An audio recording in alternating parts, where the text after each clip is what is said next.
is up? What is up? We're Mock Draft Monday. Welcome back to Off the Schneid. This is a big show. It is every year. If you've been around the channel for the last few years, this was the last video I did before I started making content again. But this is my fourth time doing my mock draft.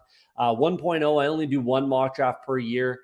I don't like to do 6, 7, 8 mock drafts and then say that I called it, that sort of a thing. So I like to do my research and put it all out there, put everything into it, and then see what kind of comes of it. So hopefully, last year was a tough one. Last year was a really tough year to kind of project, and we'll see what this year is going to bring. I think it's going to be an odd year. There's a lot of talent. It's shallow in some positions, and then it's deep in others. And there's a lot of, again, depth at certain positions, but there's not a crazy amount of studs across the board. Quarterback, there's definitely not any stud in my opinion. Wide receiver, there's obviously stud running back in here, and then the O-line is not that extremely top heavy, things like that. So we'll see. It's gonna be really fun. I had to kind of pivot a little bit and change some things around with the news dropping today. The Jets and the Packers finally finalized their deal for Aaron Rodgers. It's really annoying and unfortunate because building up this mock draft and getting to where it is now, I had always planned for them to swap 13 and 15. I'd always planned and did a few mock drafts for myself with that in mind. And then when they didn't get it done, then I shifted, just did my mock draft with the Jets and Packers staying where they were. Finalized it last night, and then here we are today. This afternoon they finalized the trade and swapped the pick. So I had to go in, change some things around, and account for that trade. So we all knew it was going to happen. Aaron Rodgers is a Jet now. We knew that was going to happen. Jordan Love is now the heir apparent. He's the starter in Green Bay unless they draft a quarterback, but we'll get there in a second. So yeah, there we go. Let's jump right into it. Like I said, mock draft 1.0. I only do the one. Very excited. I got my Off the Schneid shirt. I got my hair gelled. Let's go. Mock draft Monday. Let's jump right into it. So boom, here we are. I just want to share a little bit of kind of my process and what goes into me making this mock draft for a second. I don't just willy-nilly pick who I think is going to go somewhere because I think they're a good player or I think it might be a need. There has to be some connection there between the team and the player. It can't just be, who I think they may or may not pick. So I use ourlads.com for the depth charts. So this is where I come to see, who's on the team, where their holes might be, what I think the needs are for the team, that sort of thing. This is the site I use for that. It's fantastic. I certainly recommend checking it out. And then a couple sites I use, walterfootball.com. Don't really love this site, to be honest with you, but they do a really good job of compiling all the visits, pro day, private workouts, the combine interviews, things like that. They just compile it all together and you can see who's been visiting who. So it's a fantastic tool, like I said, that I use to compile that. And then NFLdraftrumors.co, another site. Again, they just compile all the connections between player and team. So again, I'm putting some work into this. Use Google, I use Twitter, everything I possibly can to build as much of a story around, why I think certain players are going to go to certain places. It's like I said, it's not just willy-nilly. This guy goes here. This guy's a good player. They need a quarterback, whatever. There has to be some connection there, especially in the first round. And that's what we'll get into. So there we go. Let's jump into this. Mock Draft 1.0, the 2023 official Off the Schneid mock draft. There's definitely going to be some things you don't agree with. Love to hear what you have to say in the comments. So leave a comment there. Let's get some debate going. I'll definitely bring up the comments and go back and forth. So let's get into that. But let's get started. So with pick number 1, I think it's pretty much out there now. It's pretty much set in stone. The odds are extremely high for Bryce Young to go first overall. Obviously, there was a lot of talk in the lead up that CJ Stroud might be that guy. Originally, Josh McCown, all that sort of stuff. But where it sits now, his score on the S2 exam was off the charts. I think it was right at or the same as Joe Burrow. Supposedly, it's take that with a grain of salt, but I'm a big where there's smoke, there's fire kind of guy. And, I don't think that that's inaccurate, or at least not too much of a degree. I think that it's going to be pretty close, and he scored really well. They obviously really like him. Again, the odds are he's it's like minus 2,000 or something like right now for him to be the first overall selection. So let's lock it in. The Carolina Panthers select Bryce Young first overall. I don't particularly agree with it. I would take, the S2 score we'll get into for CJ Stroud, but it's just concerning. He's 5'10", 190 pounds. That's a massive concern for me. A massive, massive concern. The odds are, looking through the history of the NFL, not football players, quarterbacks his size just don't succeed at the quarterback position. They have a tough time seeing over the line. He's not extremely mobile. He's not Kyler Murray out there. He can make all the throws. I like him as a player. I'm just really, really concerned about his durability. I'm really concerned of certain routes that he's going to be able to hit. So we'll see. But that looks like that's the pick. So there you go. Pick number 2, Houston Texans. This is a big point of contention here. A lot of debate going on. Is it going to be CJ Stroud? Is it going to be Will Levis? Is it going to be Will Anderson? Is it going to be Tyree Wilson? All of these things, Jalen Carter potentially in there. So obviously they've done their due diligence. They've looked into the quarterbacks. There's a lot of things coming out right now that the Texans aren't sold on any quarterback in this year's draft class. So basically that means CJ Stroud for the most part.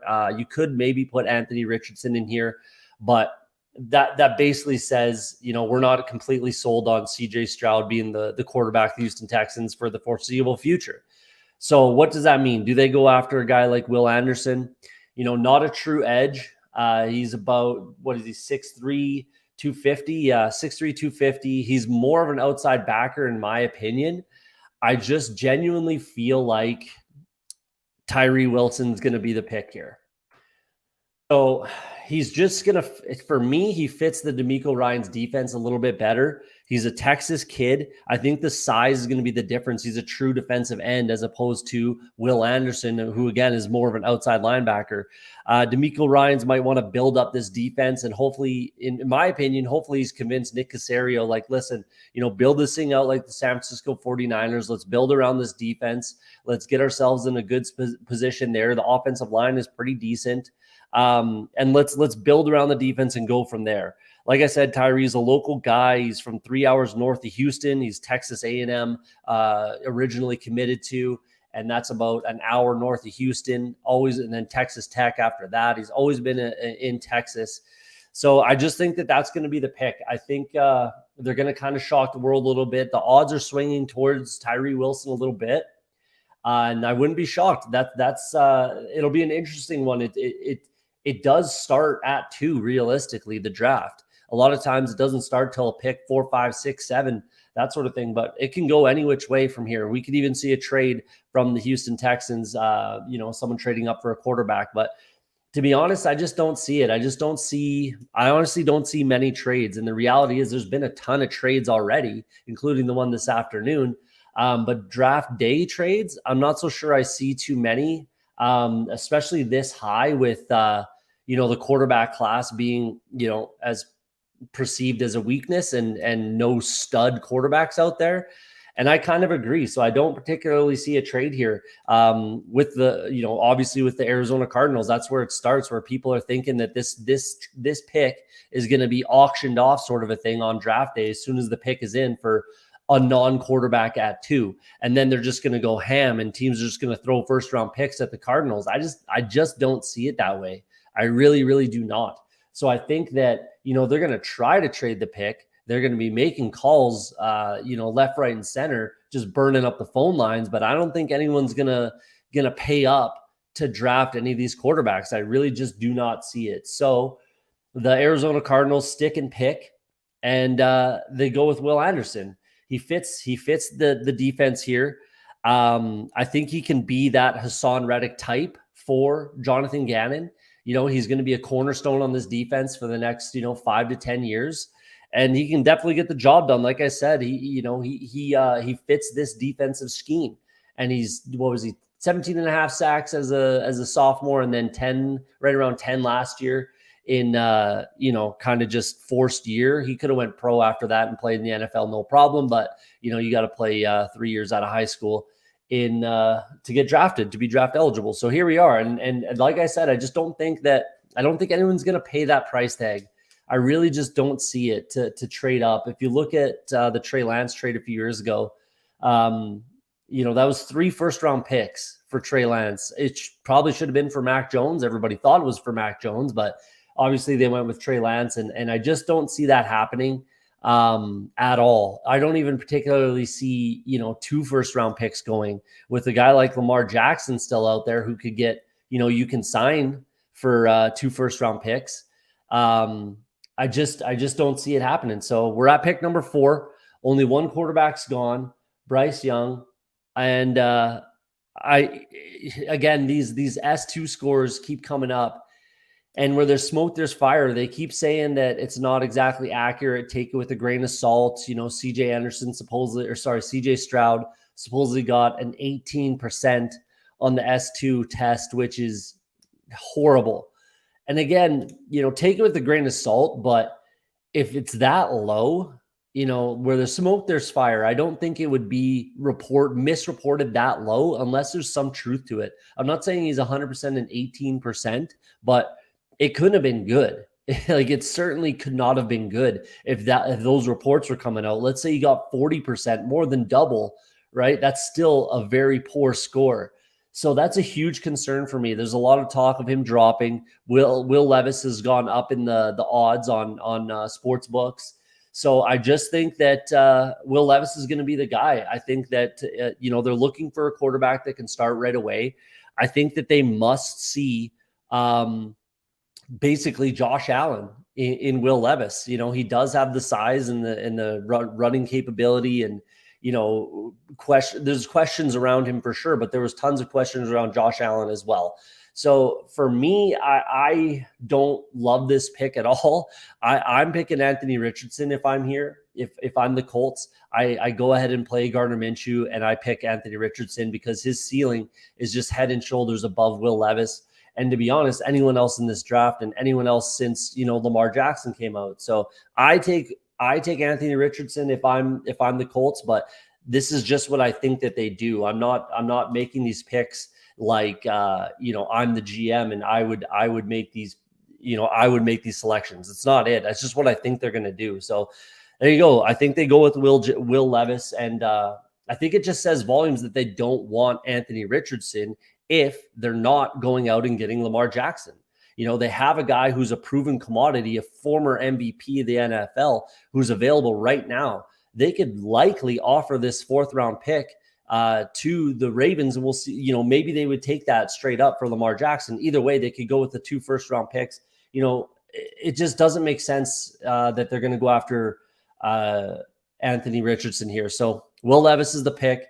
And let's move on here. So pick number 5, we got the Seattle Seahawks. Obviously, this pick comes from Denver in the Russell Wilson trade. So where does Seattle go here? They got a lot of options. Obviously, Jalen Carter, worried about character issues. They could go corner. They definitely need a guy to pair with Tariq Woolen. CJ Stroud still there, obviously. They could go with a wide receiver and Smith and Jigba. But I just think that the Seattle Seahawks don't plan on picking this high for the next, 5 to 10 years, essentially. And this is basically a free pick. With the fundamental changes that they've made in their draft process starting last year before their banger of a draft class that they had that they absolutely smashed, they made these fundamental changes, and that just makes me concerned about Jalen Carter going here. And again, they want to compete for the next 5 to 10 years. They don't ever plan on being this high in the draft. So what do you do? To me, I go with the quarterback here, and it's not going to be CJ Stroud. I go with Anthony Richardson. So again, he has the highest ceiling. No one can argue that. His traits are off the charts. And his character, like he said, he's going to be moving to his new city with his mom. that tells me he's all about ball. He wants to make his life better. He had a tough upbringing. Super good character guy. He got I think 79 on the S2 exam, which again, I think that's affecting CJ Stroud. I really, really do. Plus the Ohio State, no quarterbacks have been particularly successful at the NFL level coming out of Ohio State. So I think that they go with Anthony Richardson. I know that there was some good interviews between Pete Carroll and AR-15. And I think that that's what they do. They can sit him for at least 2 years. They could sit him for 3 years. Realistically, they have Geno Smith signed. Realistically, that's either 1 or 3 year contract with Geno Smith. They can get out of it after 1 season. So there's no pressure whatsoever with Drew Lock there as well. There is zero pressure whatsoever for the Seattle Seahawks to play Anthony Richardson. No fan's going to be calling for him, unless there's an injury to Geno and then Drew Lock's just not getting it done. And we can cross that bridge if or when we get there. But I don't think that happens, and you certainly can't plan for it. So you sit him, he learns, he builds up some confidence, you iron out some of the wrinkles, and you have potentially, Lamar Jackson, Josh Allen, that type of player on your team, again, for the foreseeable future. So that's where I think they go. I think they do go with the quarterback in this pick. We'll see what they do later in the draft. And then let's move on to the Detroit Lions. So this is the first of 2 picks for, again, the Detroit Lions. I don't think teams are going to be ringing their phone off the hook trying to trade up for CJ Stroud. I just don't see it. If you look at Justin Fields slipped, even Dwayne Haskins slipped a little bit back in the day. Rest in peace. I just don't think teams are comfortable with Ohio State quarterbacks, especially an Ohio State quarterback who allegedly scored 18% on the S2 test. That's just really, really, really concerning. And where there's smoke, there's fire. So that's what I always say. Not that the Detroit Lions want a quarterback anyways, because I really don't think they do. I think they're fine with Jared Goff. They know they can win with him, and they're going to ride that. But what do? So Levi Onwuzurike they don't know if he'll ever overcome his back injury. They drafted him in the 2nd round a couple years ago. He played his rookie year, didn't play at all last year. So there's a massive need in the middle of the field. The Lions preach their culture, so a lot of people would say that takes Jalen Carter off their board, right? I think that if you're building up your culture and you have a good culture for a young player to come into, you kind of have to put that to good use, right? You have to kind of put it to the test and put it to good use and trust that your guys, your players, your leaders are going to be able to make sure that everything stays on the tracks.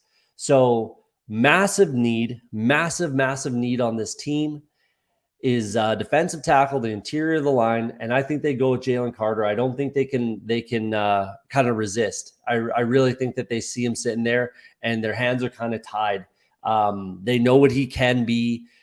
Supposedly Brad Holmes, and I'm assuming the rest of the team, the franchise, feels better about Jalen Carter after he visited with the Detroit Lions, and they go ahead and make the pick.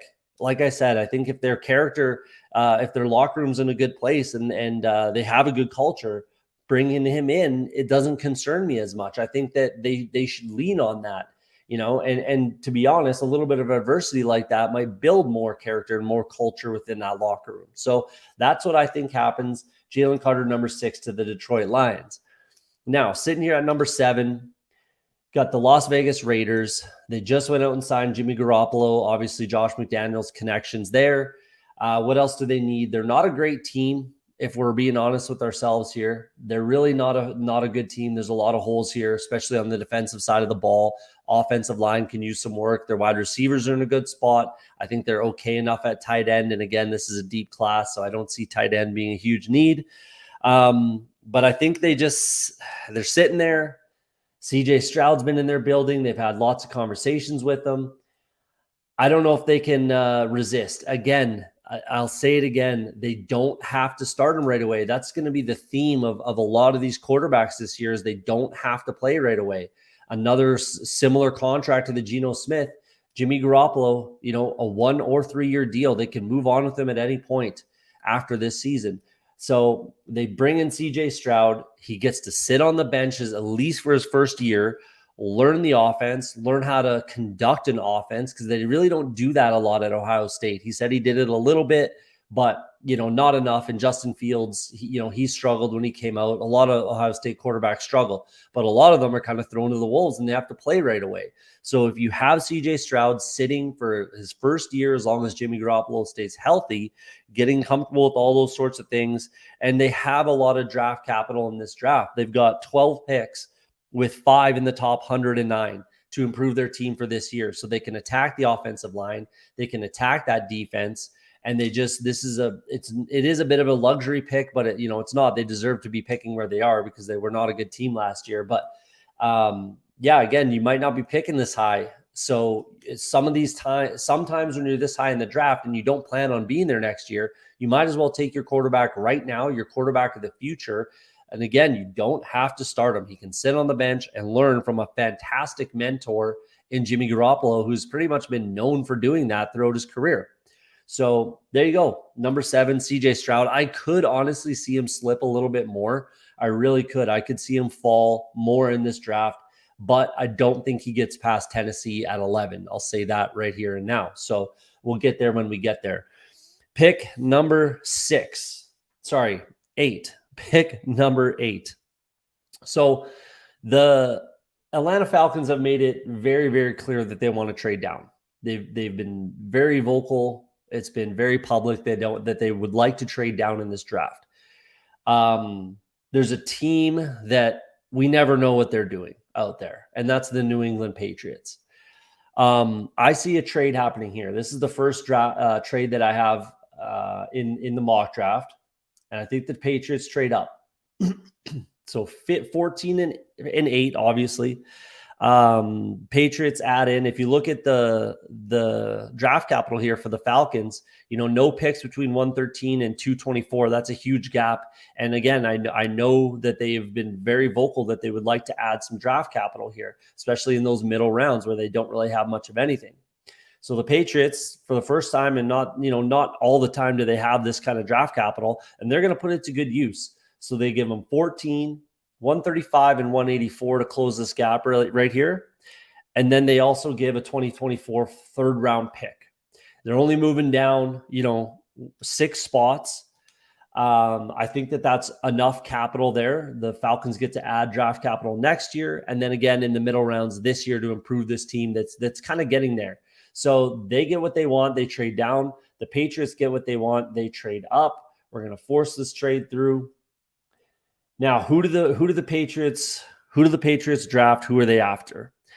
It's been very, very, very public that they absolutely love a wide receiver. They have been in contact with pretty much all of them in this draft class. And there's a local guy who I love, might be my favorite wide receiver in this draft. He's a local kid. He met with the team quite a bit. He ran through the offense at the East-West Shrine Bowl with Bill O'Brien. They flew him in. They went over the offense again with Bill O'Brien. I think they trade up. The first wide receiver off the board, Zay Flowers. There's some controversy there for sure. So, leave a comment in either the live chat or if you're watching this after. But that's just what I see. I think they love him that much, and they're concerned with basically anyone else taking him, including other teams trading up to grab him. So, I had him originally at one of my mock drafts that I didn't make public, just running through it. I had him going to the Tennessee Titans. You could potentially see the Texans scoop him up. The Green Bay Packers, now that they're at 13, they could absolutely draft Zay Flowers. So the Patriots know that if they want him, they have to move up. Well, they don't know, but I think they're going to think that if they want him, they have to move up. And the only team realistically that really wants to trade down is the Atlanta Falcons. So here we are. They go ahead. They get Zay Flowers, a guy that I know they love. Hopefully that completes their offense. I definitely think that they need a tackle. Don't get me wrong. I think they absolutely address it later in the draft. Maybe a guy like Cody Mock from North Dakota State. We'll see how that works out, but that's just what I think they do because I know they love Zay Flowers. Honestly, most teams and any team that needs a wide receiver in this draft loves Zay Flowers. So that's what I see happening. First trade. There you go. First trade of the draft. Moving on to pick number 9, we've got the Chicago Bears. I think that this one's pretty cut and dry. I really don't see, there's not too much to talk about here. I'm not going to have a long-winded answer. They need a tackle. I think Cody Whitehair moves to center. Tevin Jenkins and Nate Davis will play guards, and then Braxton Jones plays tackle. And then you need another tackle, whether it's your right side or left side. They need another bookend tackle to go along with Braxton Jones for years to come. Paris Johnson is one of Justin Fields' best friends, from what I hear. Again, huge point in need. Defensive line is a massive point in need here as well. But I just don't see anyone in this area that they'd be willing to pick. Cansey, not going to happen. That's about it. What do we got here? Cansey and Mazi Smith. Not going to happen this early in the draft. I don't see them trading down. I think they stick and pick, and they get their bookend tackle of future. Paris Johnson from Ohio State. Makes tons of sense. Tons of linking there. So there you go. Not a long-winded answer. Moving on to number 10. We got the first of 2 picks for the Super Bowl defending NFC champions, the Philadelphia Eagles. This is a fantastic team. They're still in great shape. They're still a very, very good team. Still not a lot of holes. And they have 2 first-round draft picks, so that's very, very scary. I thought last year they'd go after George Karlaftis. I really, really thought that was going to be a pick for that team. He's obviously on the Kansas City Chiefs, so they still need a big defensive end. They lost Javon Hargrave, who had 11 sacks last year. Brandon Graham is 35. Derek Barnett has never really lived up to his first-round billing. He's a free agent after this season, and his career high is 6.5 sacks. So I think they would like to get a deal to trade up for Jalen Carter. I think they would like to do that. Obviously, Georgia, a lot of connections there, a few Georgia guys on that team. But I don't think anyone trades down. I think they're stuck. They can't get a deal done. And it is what it is. So they stick and pick at 10, whether they like it or not. And this is a guy I think they like, and he fits exactly what they like to do on defense. He didn't really play a ton yet. If he stayed another year, he'd play a lot more at Iowa. But Lucas Van Ness, big body guy, again, a guy that's built a lot like George Karlaftis, who I thought was a perfect fit for this team. They had a lot of connection there. I think they have to address the edge and defensive end position on this team. They absolutely have to, and this is a great place to do it at pick number 10. So there you go. They go ahead and draft Lucas Van Ness, number 10 overall, to the Eagles. And we're moving on to the Tennessee Titans at 11 here. This team is in a weird spot. They're still competitive. Ryan Tannehill still under contract for this year. Basically, this is the final year. They're going to have to shift this offense from Derrick Henry, Derrick Henry getting 30, 40 carries a game, to a little bit more pass heavy, just a little more balanced, I should say. But Mike Vrabel's still a fantastic coach. Rand Carthon comes over and should do a great job for on the GM side of things. So what do I think they do? Again, tons of holes. They could address offensive line. I think if Paris Johnson were here, Ohio State, obviously, they would definitely take a look at him. They could certainly use some interior line help, guard, center, that sort of thing. But you're just not particularly going to take any of these guys, in my opinion, right now. So they go with a local guy. They go with a position of need eventually, right? It's a position that they will need. Local guy. You can make a serious argument, and I am going to right now for a second here, that Hendon Hooker is the best quarterback in this draft class. In the game against Alabama, that was ridiculous. And then he comes out, he tears his ACL against South Carolina. Let's say they win that game. Let's say Tennessee Volunteers beat South Carolina and he doesn't get injured. There's a good possibility he wins the Heisman. Tennessee goes to the college football playoffs, and you never know from there. So I think that this is a perfect landing spot. Again, they have Ryan Tannehill under contract for this year. Hendon Hooker doesn't have to play. There will be no pressure on this team, on the GM, no pressure whatsoever to play Hendon Hooker, obviously, as he recovers from this torn ACL. He learns the offense. Again, the Tennessee offense it's not quite what Ohio State is, but it's not a pro-style offense either. So he is going to have to learn a little bit. You're going to have a little bit of patience. But a local kid The Tennessee Titans get their quarterback of the future, Hendon Hooker, who again could be the best quarterback in this draft. So let's move on to number 12. We got our second pick for the Houston Texans here. Obviously, it goes without saying that the quarterbacks are all gone, more or less, right? There's no more quarterbacks that first round quarterbacks that any team is going to pick, in my opinion. If you want to make a case for Tanny McKee, go ahead, but I just disagree with you. So the quarterbacks are all gone. They missed out on their quarterback. But for me, if the Houston Texans are taking a quarterback, they're taking him at number 2. They're not waiting till 12. You just don't do that. It doesn't make any sense. Regardless, if you pick a quarterback at 12 or at 2, it doesn't matter. He's going to be, the future face of your franchise. He's going to be the quarterback of the future for your franchise. So if they're going to pick one, they're going to pick one at 2. And everything that's coming out, it doesn't seem like they're sold on any of these quarterbacks. Basically, they have their pick of the litter besides Bryce Young. I think obviously if Bryce Young were there, they would be selecting Bryce Young. But here we are. Obviously, we know, and in my mock draft, how I go in here, how I have it going, all the quarterbacks are gone anyways by pick number 12. So they can't pick a quarterback regardless. So what do?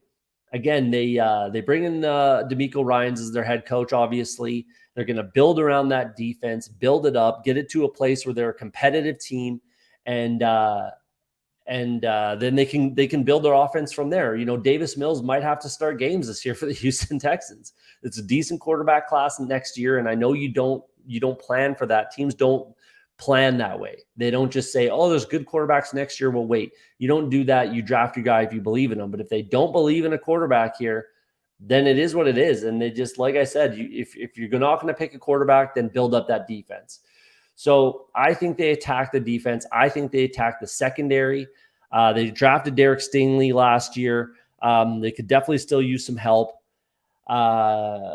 Lovie Smith was the head coach of this team last year. He came from Illinois. He recruited and coached Devin Witherspoon at Illinois. Yes, they fired Lovie Smith, but you can't tell me that there's just no relationship there. And they couldn't call Lovie Smith and say, "Hey, man, how's Devin Witherspoon as a kid, as a player, blah, blah, blah." The connections are there. So I think the Houston Texans go ahead and grab Devin Witherspoon. First corner off the board, too. So you pair him up with, like I said, Derek Stingley. They passed on Sauce Gardner last year for Stingley, which to me is crazy, but it happened. So they pair him up with Devin Witherspoon. They got Tyree Wilson at second overall. And, like I said, they're building around that defense. And they're going to be able to stay in ball games a little bit longer, play good defense, run the ball, and see what happens. So moving on to pick number 13. Obviously, this trade happened earlier today. Aaron Rodgers is finally a New York Jet. They swapped 13 and 15. Like I said earlier in the episode there, I had planned for this and then, didn't last night when I finalized my mock draft. Trade gets done this afternoon. Panic mode, had to figure something out. I shifted, pivoted, and this is where I landed. So they're going to stick and pick here, I think. A lot of talk they could move up in the draft, and there are wide receivers on the board. Here's the thing. I'll believe it when I see it. I'll believe the Packers pick a first-round wide receiver when I see it. They had plenty of opportunity when they had one of the best quarterbacks in the game and the best quarterback in their franchise history, and they never pick a wide receiver, and you're telling me that all of a sudden they're going to trade away Aaron Rodgers and then focus on the wide receiver position? I don't believe it. Well, I'll believe it when I see it. So I'm not making that pick. I'm not having them pick Jackson Smith and Jigba, who is likely who the fan base is going to be clamoring for. I don't think they go with a tight end. It just doesn't really make sense. I think it's either going to be a corner or offensive line. So Christian Gonzalez is there. Deontay Banks, is there. There's a couple guys, Joey Porter. There's a couple guys here, but I think they go with offensive line, and I think they take a guy that his grandpa played for this team for, however many years, won 5 Super Bowls with this team.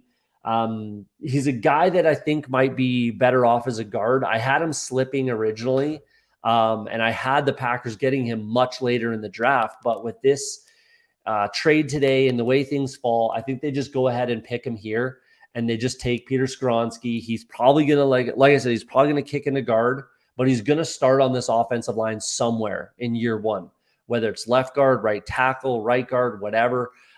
He's definitely going to play, and he might be their left tackle of the future. And with David Bakhtiari missing a lot of games in the past few years, this is just a little bit of insurance on that offensive line and on the left side, on the at the left tackle position. It just gives him a little bit of insurance. Again, his grandpa played for the team. He was a fan. He grew up a fan of the Packers. So it's just a match made in heaven. That's where I think they go. Moving on to number 14, this is the back half of the trade up from the New England Patriots when they traded up to get Zay Flowers. Atlanta got what they wanted. Everybody knows they want to trade down. They find a suitor. They're able to trade down. And with all the talk about the trade down, who they're targeting if they can trade down, which I do have them able to do here, is Bijan Robinson.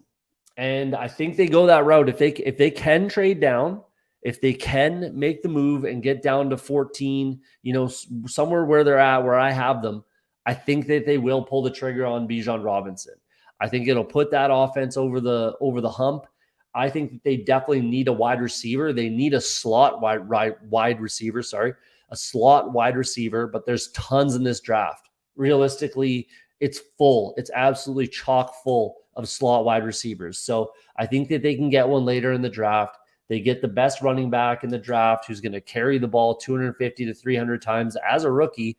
It sucks for Tyler Algier, but it is what it is. They go ahead and get the best running back in the draft. So Bijan Robinson ends up being a Falcon with the trade down. I think if they're not able to trade down, I could see them maybe attacking wide receiver, maybe Jackson Smith and Jigba, something like that, or the defense, offensive line. Maybe there's still some needs on this team, but in the scenario that I've kind of played out in my head, how I think it'll go, they go ahead, trade down, and get the running back that they're after. So moving on to 15, this is the other side of the Aaron Rodgers, Green Bay Packers, New York Jets trade. The Jets are at 15 now. I think that this is, again, cut and dry. There's no kind of ifs, ands, or buts about it. They definitely just need to get a tackle. They need some offensive line help. They need a tackle. Possible trade with the Packers I had written down for 13 and 15, but that was obviously before that trade did happen. Jones, I think Broderick Jones is the guy that they're after. I know that they've been in contact with all of these tackles, Paris Johnson, Skronsky, and Broderick Jones, probably Darnell Wright as well. But Joe Douglas, Bob Saleh like to build from the trenches out. And, there's concerns with Mekhi Becton. Mekhi Becton hasn't been healthy. Max Mitchell had some blood clot issues. He's, potentially going to be their right tackle. So they just need insurance with bringing in Aaron Rodgers. You need to protect him. You need to give him time to throw the ball to Garrett Wilson, who's going to have an outstanding year this year, in my opinion. So they go ahead. Broderick Jones, potentially a lot of people think he might be the number one tackle in this draft. I obviously have it as Paris Johnson here. First guy going, pick number 9. Skronsky, and then Broderick Jones, but there's a lot of people that think that he could be the top tackle. So there you go. Pick number 15, Broderick Jones. They shore up the line and give Aaron Rodgers that extra protection that he definitely needs. Moving to 16, the Washington Commanders. So this is a weird one, but I think it's pretty cut and dry as well. I really, really do. Maybe offensive line, if someone were there that kind of falls to them. A lot of talk for quarterback, but there's obviously, again, there's none left. They're all gone by pick 12. I don't think that they go that route anyways. I think they've kind of made their bed with Sam Howell. I think there's a very, very, very strong possibility that Lamar Jackson is a target for the Washington Commanders after the draft. I think they get their pick in, they make their team better, and then they reassess, they take a look, they talk to Lamar, whatever it is. They give up their 2 first-round picks, one next year and one the year after, and they bring in Lamar Jackson. And then this is absolutely a playoff team. To be a better overall team, regardless of who's the quarterback, they need to get a corner. I think that that's just 100% the direction that they're going to go, regardless of pretty much anything. A lot of good corners on the board still remaining. We got Christian Gonzalez, obviously still there. Deontay Banks, Joey Porter, Emmanuel Forbes. This is a decent corner class, in my opinion. So which way do they go? Who do they go with? It's a massive need. Martin Mayhew is the GM of the Commanders. He's a former cornerback, so that's another reason why I think they go this way. There's a good chance, and not a lot, but I've heard a couple teams might have this guy as their top corner in the draft. He's got NFL bloodlines, and I think they go with Joey Porter Jr. It's been there's been tons of connections and a lot of mock drafts out there that you've seen. And I've seen it, and I agree. I just absolutely agree. I think they're in love with Joey Porter. I think if they don't take him here, the Steelers do with the next pick. But they go ahead and scoop him up, and the Steelers are unhappy. So it is what it is.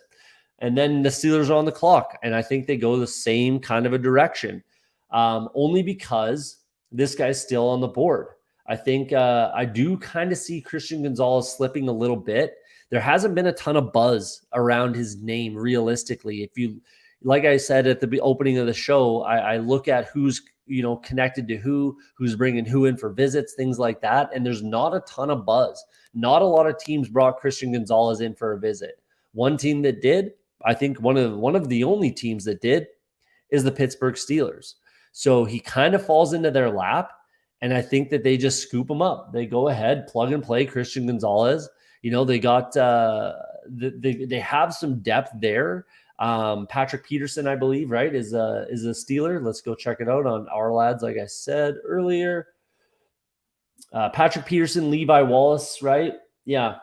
Pierre James, Akilo Witherspoon, but nobody concrete, nobody solid for the future. So again, he falls into their lap a little bit. This is one of the only teams that brought him in for a visit. I think it makes tons of sense. They have pick 32, which is, technically first pick in the second round, but it's basically a first round pick. So again, they can add whatever they may need there, but this definitely shores up the secondary. Minka Fitzpatrick obviously is a fantastic leader there. They play in the AFC and the AFC North. They're going to need some help on the back end. Christian Gonzalez, there you go, falls into their lap. Second pick for the Detroit Lions, pick 18.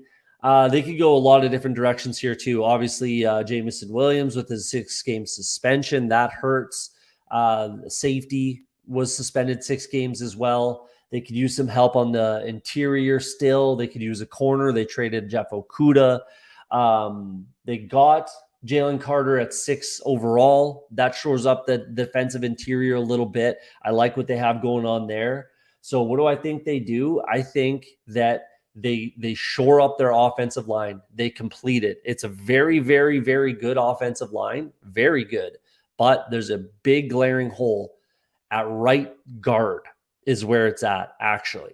So I think this is a pick for the future. They really, really like this guy. A lot of teams really like this guy. I think he starts right away at right guard.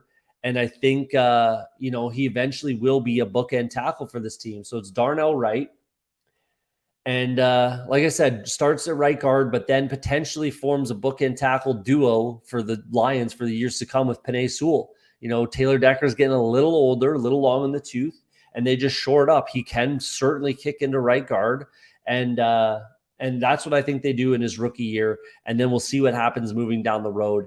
As things progress. But, fantastic player. He's been shooting up draft boards as well. A lot of connections with a lot of teams. So I think they just go ahead and scoop him up here. Pick number 19. Pick number 19, we've got the Tampa Bay Buccaneers. I think that this is a prime spot for someone to trade. If there's a quarterback still on the board, if Hendon Hooker's still here, maybe the Bucs take him.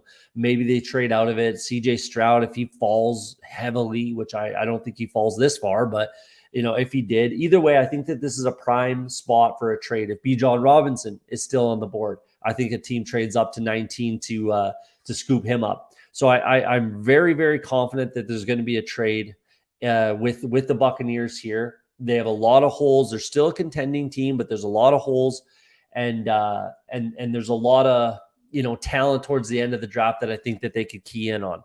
So I think they make a trade. It's the second trade in the draft on draft day. There's been tons of trades, but the second one on draft day, and I think the Dallas Cowboys, give them a shout. They trade pick number 26, pick number 90. And then a 2024 third round pick. The Tampa Bay Buccaneers trade on pick 19. Obviously, they're giving up some draft capital here. They might want to get something back in return. So the Buccaneers kick them back 196 to, just even it out a little bit for this year's draft. So that's a trade that I see happening there. If everything falls this way, like I said, regardless, I do feel like the Bucs make a trade here. I could maybe see the Chargers trading up potentially, the Ravens potentially. Vikings, they don't have a ton of capital, but they could give a look. The Giants, there's a lot of teams that I think are going to be interested here. But in what I see going on, what I see happening, the Cowboys trade up to pick 19. And this guy's a local kid. Grew up in Dallas. It's definitely a point of need. I know they're super interested in him. And they go ahead and draft Jackson Smith-Njigba. They need another weapon. Dalton Schultz is no longer on this team. I just don't think that Gallup is it for them. I don't think that Michael Gallup, is a trustworthy number 2. CeeDee Lamb can't do it all by himself. Tony Pollard's still a little bit banged up from his broken leg. He should be back. If Bijan Robinson is around, I could see them trading up for Bijan. But the way I have it's kind of sitting, Jackson Smith-Njigba still on the board. I think there's a lot of people that are concerned about him not playing last year. A hamstring injury, and he doesn't play football at all. He wasn't exactly successful in the 3 games that he played, so I could see him slipping. He looks like a slot receiver to me. I think he's going to be the best slot receiver in this draft, one that's chock full of slot receivers. Don't get me wrong, he's the best one, but I could see him slipping. There's a lot of talk about it, and if he does slip this far, I think that's a prime spot for the Cowboys to jump up and go ahead and pick Jackson Smith-Njigba and hopefully help that offense, help Dak Prescott. And I think the Cowboys would be that much better for making this trade. So moving on to number 20. This is going to be another one that I don't think people agree with too much. It's a bit of a weird one, a little off the board. The Seahawks tend to do that a little bit, and they kind of did already with their first pick at 5th overall, drafting Anthony Richardson here. I know that they love this guy. I know for a fact that they absolutely love this player. He's local. He's a Tacoma, Washington native. He's been working with Richard Sherman directly. They could go for defensive line here, but I don't think that they're going to reach for any of these guys. You might say Kalijah Cansey is not a reach, but I just don't see them going that route. I really, really don't. So they need a corner to pair with Tariq Woolen. This is a guy that they love. Big body guy, 6'2", 205, 207, something like that. Ran a 4.3. So this, again, works with Richard Sherman. I think that this is going to be a bit of a surprise. The Seahawks go with Kelly Ringo from Georgia. He gave up a lot of yards in the passing game, but every team that plays Georgia is forced to throw the ball a ton. So it's kind of a misleading stat, if you ask me. Comes from obviously a great program. That's just what I know. They love him. That's where I'm at with it. There's been tons of connection, pro day workout, top 30 visit, works with Richard Sherman. He's from the area. It just makes too much sense. They could trade down from here. Like, I definitely think that they could trade down and go after D lineman or, Kelly Ringo later in the draft. But I just think that the way it breaks out, they just stick and pick. Nobody wants to trade up is what I kept, having issues with is who's trading up and for what? Why are guys trading up? The only 2 trades I have so far are both for wide receiver. In the last 2 years of the NFL draft, I think there's been, like 6 or 7 total trades on draft day, and all but 1 was for a wide receiver. So I just think that continues. I don't see anybody trading up for a wide receiver here. But now that we're at pick 21, again, the Chargers I could potentially see trading up if they really, really need to get their guy.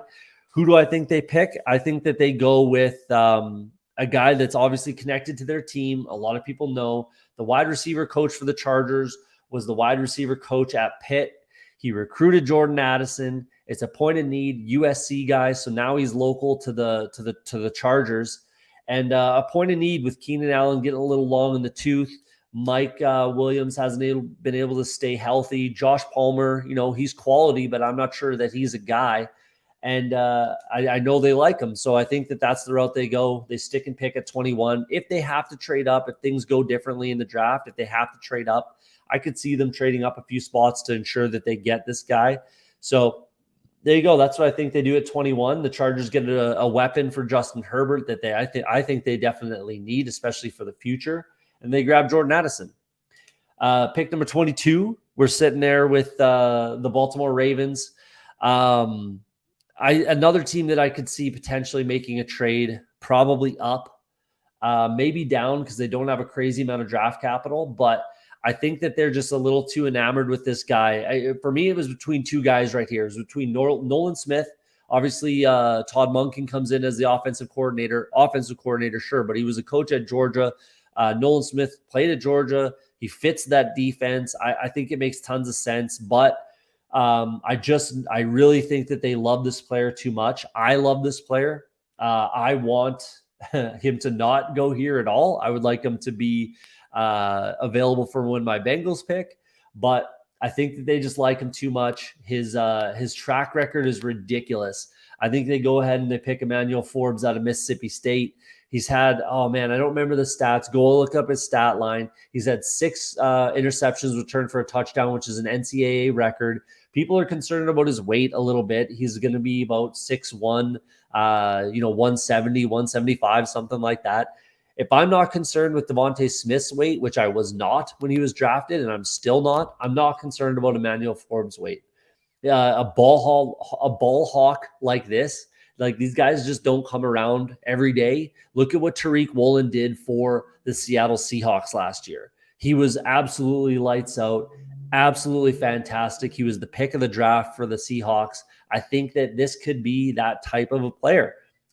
So I really hope they don't do this because I want him to be on the board, like I said, when my Bengals pick, because that's who I would want them taking. But I just think that they can't pass him up, and they go ahead and grab him over Nolan Smith.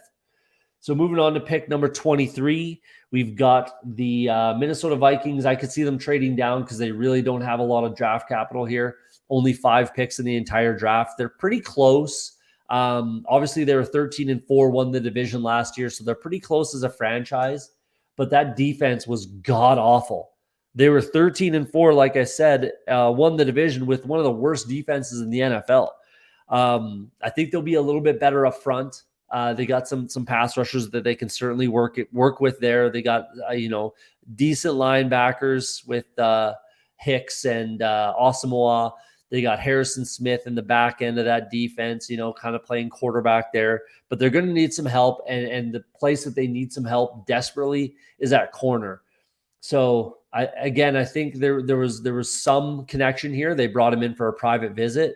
So they go ahead and pick Deonte Banks because he's pretty much the only guy left at corner, realistically, that I think goes in the first round. So they're kind of just sitting there waiting to see who falls to them. I think they 100% pick a corner, whether it's, Forbes, Banks, Ringo, whoever it might be, Christian Gonzalez, but I don't think that they have the assets to be able to trade up. I just really, really don't think that they're going to be able to make a trade to get up there for one of those premier corners. And, Deonte Banks showed out at the combine. Again, it's about 6 foot, 190, wherever he is, ran a 4.3. Let's take a look at the stats here. 6 foot, 200. Yeah, 190, ran a 4.35. That's fantastic. And that's something that defense can certainly work with. And it's an absolutely massive point of need. So that's what the direction I think they go, whether they take him or not. Another guy they could look at is Brian Branch from Alabama. I think they could go that route. Harrison Smith, like I said, is getting a little long in the tooth. They could use a guy back there, nickel corner, that sort of thing. But either way, I think it's going to be the secondary for this team. Unless they trade back, they could definitely do that and add some assets because they don't have a ton of draft capital. So we could definitely see the Vikings as a trade target there. I just couldn't find it. I couldn't find a player that anyone would trade up for, if I'm being honest. That's kind of where it just stalled out for me. But that could definitely be a target for a trade. Moving on to 24, we have the Jacksonville Jaguars. This was a playoff team, won the division last year. Up and coming team. Definitely still some holes. I think the defense could use some work. The interior of that offensive line can absolutely use some work. They're okay for weapons, okay at quarterback, obviously. Running back super deep in the class, so I don't think they need to go there.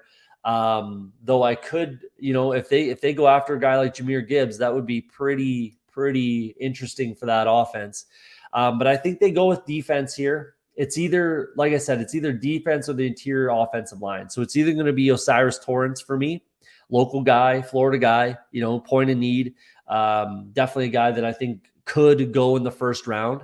So it could be Torrance, but the guy that I think they end up going with is Nolan Smith from Georgia. Trayvon Walker, first overall pick, last year, former teammate of his, a little bit banged up, a little bit undersized as an edge rusher, but he can, if he can get the job done, he can get the job done. Look at a guy like Hassan Reddick, look at Micah Parsons. Those guys can absolutely get to the quarterback and stuff the stat line. So, given the circumstances, the defensive scheme of that team, I think Nolan Smith will fit right in, fit like a glove, makes tons of sense. They need to add some pass rushers. So there you go. That's what I think they do. Nolan Smith from Georgia heads to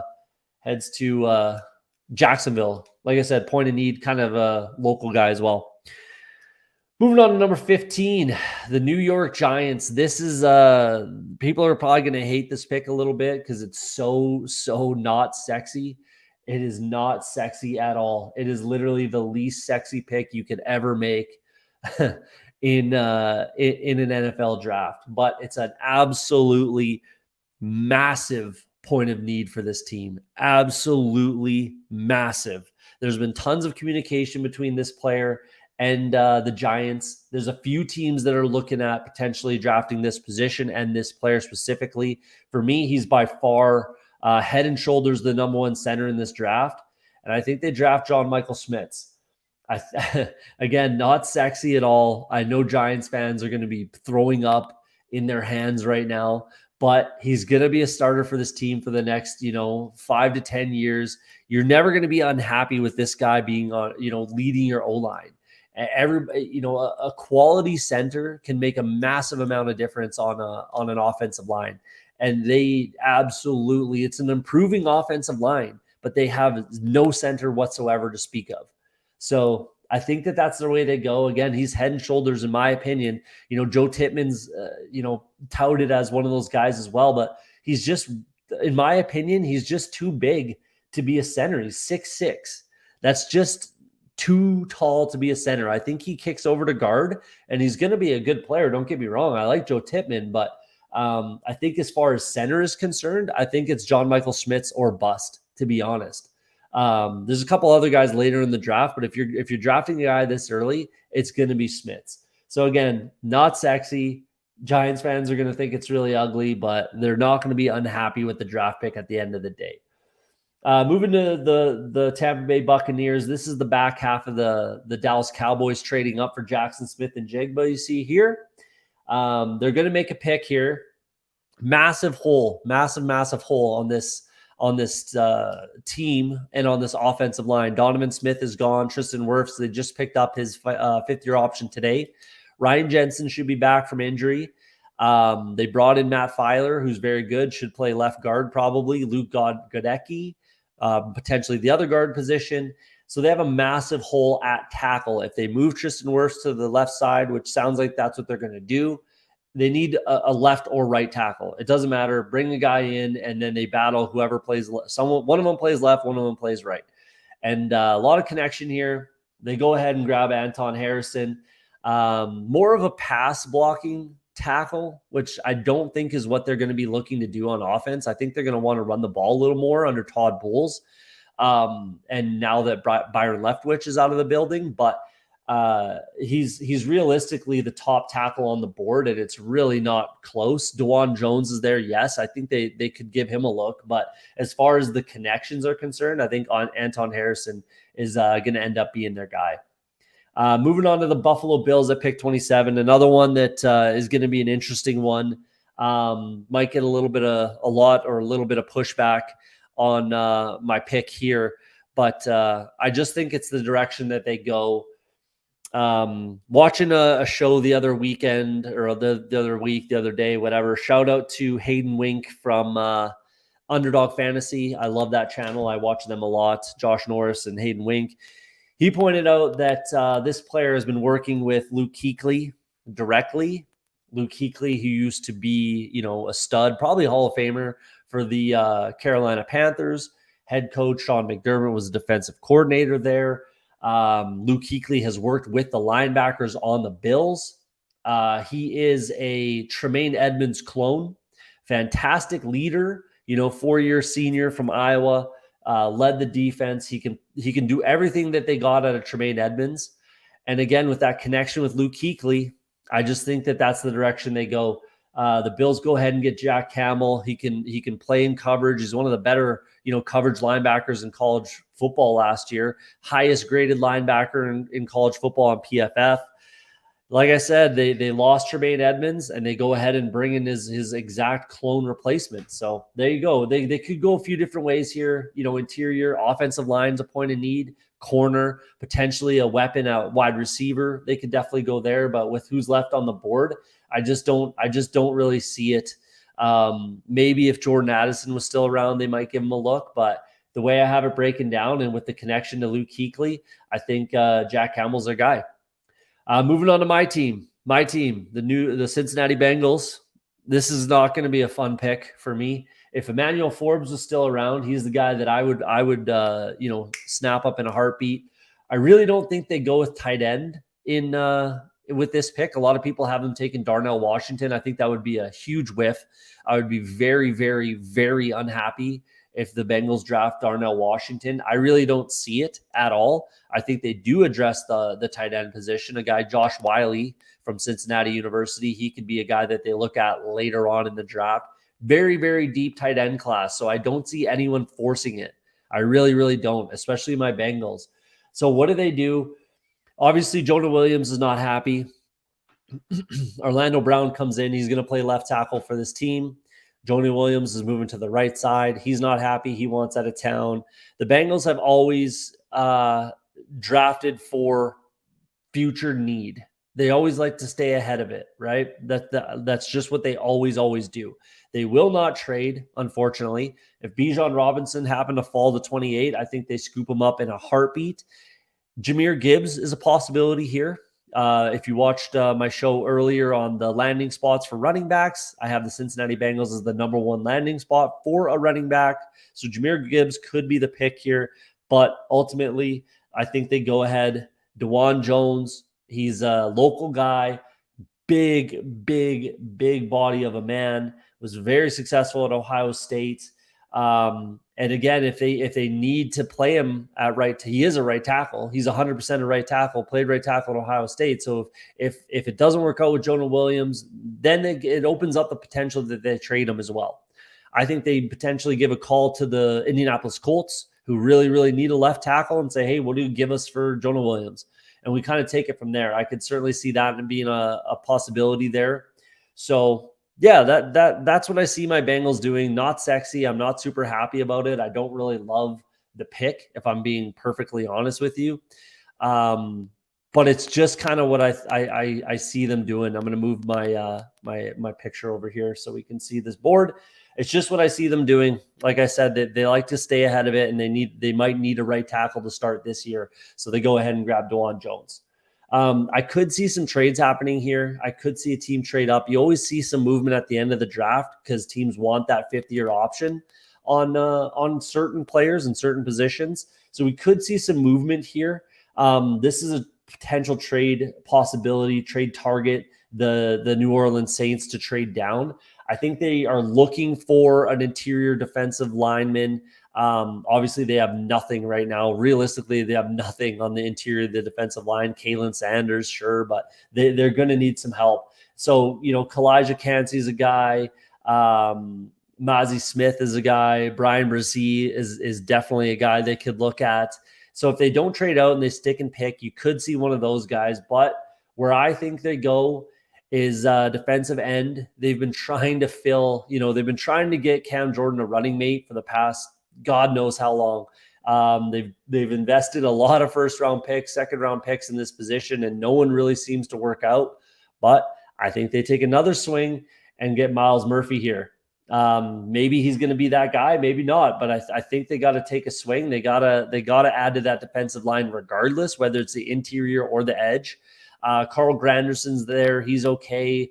Peyton Turner, former first round pick who has 3 total career sacks right now after 2 seasons. They need some help. They definitely need some help. So if they stick and pick, I think Miles Murphy's a good quality pick at this position late in the draft.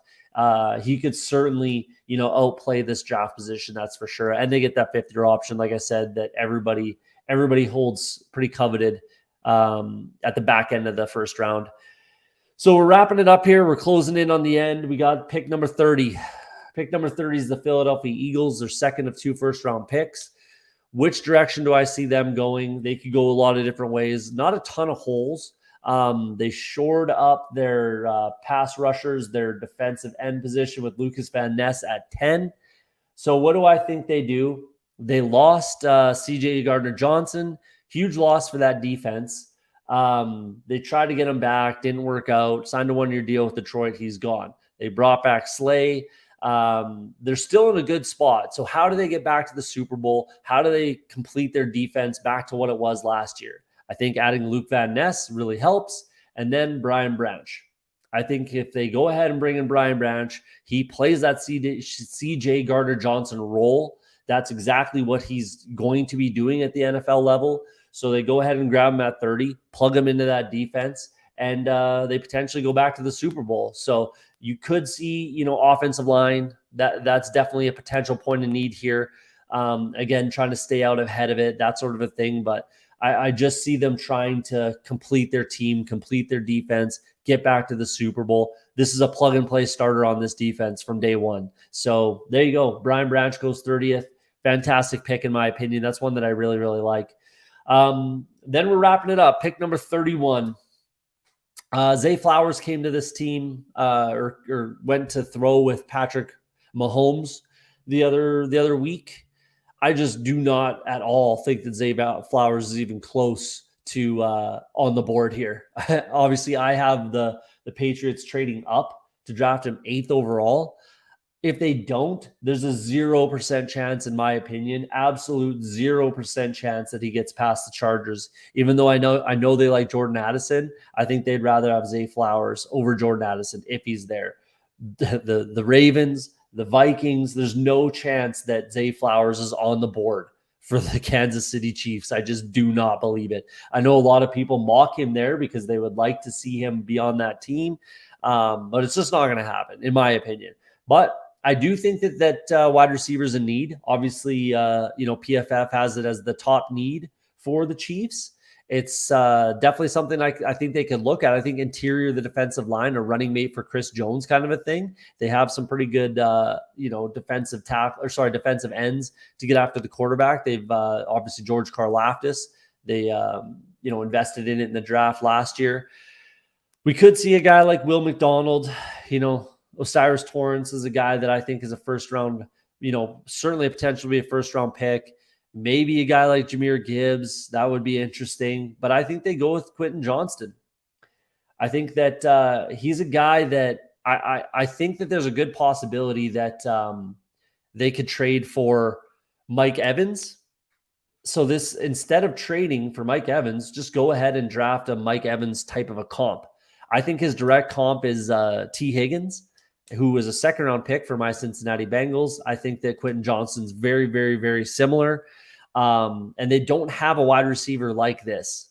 He's going to be there for years. I think they can walk away from MVS at any point. I really don't think they're super, happy with the contract that they signed with him. They've got some over the middle of the field type of slot guys, Kadarius Toney, Sky Moore. Obviously, Travis Kelce does what he does. But they go and get a big body wide receiver that's a downfield threat as well that they just don't have.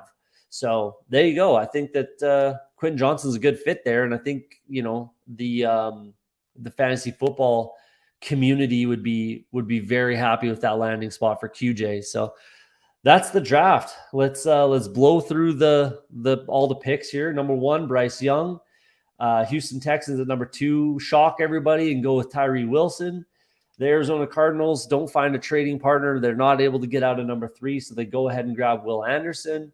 The Colts, I guess they think he's Josh Allen 2.0, Will Levis. They think he's more ready to start over Anthony Richardson. They give him an opportunity to compete with Gardner Minshew. They go with Will Levis. At 5, the Seattle Seahawks take their quarterback of the little bit of a distant future, Anthony Richardson, who's just a freak athlete who I really, really like. He's probably my favorite quarterback. I'm not saying he's my number 1 ranked, but he's my favorite just because he has all the things that you cannot teach. And that's the stuff that I like to see. Jalen Carter slips a little bit, ends up going 6 overall to the Detroit Lions. CJ Stroud, I could see slipping further than this. I could see him slipping to potentially down to 11. I don't think he gets past the Tennessee Titans with the Ohio State connections, but this is a slip for him. Don't get it twisted. This is definitely a bit of a slide.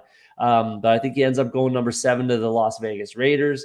The New England Patriots trade up to get the local guy, a wide receiver that they love, Zay Flowers. Paris Johnson goes to the Chicago Bears at 9th overall. Makes tons of sense. At number 10, Lucas Van Ness, edge rusher for the Philadelphia Eagles. Hendon Hooker stays local, stays in Tennessee, goes to the Tennessee Titans at 11. At number 12, the Texans really buy into this defense and building up this defense. They go ahead and grab Devin Witherspoon with the recommendation of Lovie Smith. Peter Skoronski, his old grandpa was a tackle for this franchise for years, won 5 Super Bowls. They go ahead and grab Peter Skoronski, the Packers, after trading with the Jets for Aaron Rodgers. Bijan Robinson, the Atlanta Falcons get their wish. They trade down and they draft the best running back in the draft. Then at 15, the Jets, after that trade, they shore up the offensive line, Broderick Jones from Georgia. And then at 16, the Commanders get Joey Porter, who pretty much everybody has going there. And he helps out the back end of that defense, makes tons of sense again. 17, Christian Gonzalez kind of falls in the lap of the Steelers, who hasn't created a ton of buzz, but he falls into their lap. They go ahead and grab him. Darnell Wright starts at right guard for the Detroit Lions, potentially becomes a bookend tackle with Penei Sewell later on after, a couple of years. We'll see what happens with Taylor Decker. Cowboys can't resist. They trade up, grab local kid Jackson Smith and Jigba from Ohio State. He slides. People are concerned about the hamstring and him not playing last year at all, and being a slot guy. 20, the Seattle Seahawks kind of shock everybody. It's a bit of a shock, but I know that they absolutely love this player. He's been working with Richard Sherman. Kelly Ringo from Georgia. 21, Jordan Addison, lots of connections with that team, that offense. The wide receiver coach recruited him. Local kid now at USC, so that makes tons of sense. 22, Emmanuel Forbes heads to the Baltimore Ravens from Mississippi State. Ball hawk, 6 interceptions returned for a touchdown. That's production that anyone would enjoy on their defense. At 23, the Minnesota Vikings get Deonte Banks, who, they just have to get a corner. They basically have to help out their secondary, and he's the only guy left. So that's just what happens. That's how it goes, and they're happy to have him. So moving on to 24, Nolan Smith from Georgia joins his former teammate Trayvon Walker, who was the first overall pick last year. Relatively local, definitely a point of need, and he joins the Jags, who are a playoff team. John Michael Schmitz is the least sexy pick in the entire draft, center to the New York Giants at 25. No one's exactly happy, but they're not unhappy either. It's one of those picks that you just kind of throw your hands up and say, cool, let's chug a beer. Anton Harrison goes to the Buccaneers at 26, shores up that offensive line. Definitely a position in need, makes sense. Jack Campbell connected with Luke Kuechly, Sean McDermott. Tremaine Edmonds' clone comes in at number 27 for the Buffalo Bills. My Bengals at 28. The Cincinnati Bengals just, get some insurance at right tackle. Local kid, DeJuan Jones at right tackle for this team, potentially starts next year. We'll see. 29, the Saints go after Miles Murphy. They need to shore up, get some help for Cam Jordan, I should say. A little bit of defensive line help. Makes tons of sense, and they're definitely connected. At 30, the Philadelphia Eagles select Brian Branch to replace CJ Gardner-Johnson. Again, it makes tons of sense. Completes that defense, gets them back to a Super Bowl potentially. And then the last pick in the draft, number 31, the Kansas City Chiefs draft a wide receiver push Quentin Johnson up your rookie drafts a little bit if he lands here. Makes sense. He's unlike any wide receiver on this team. And there you go.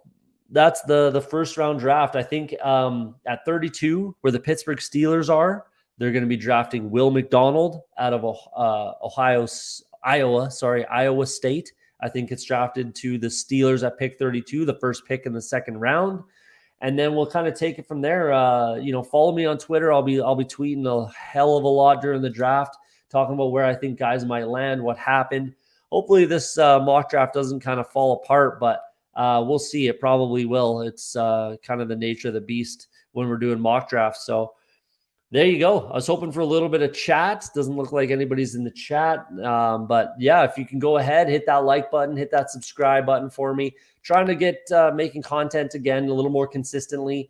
So this is the second video I've come out with. I might chop this up a little bit for some live stream cuts.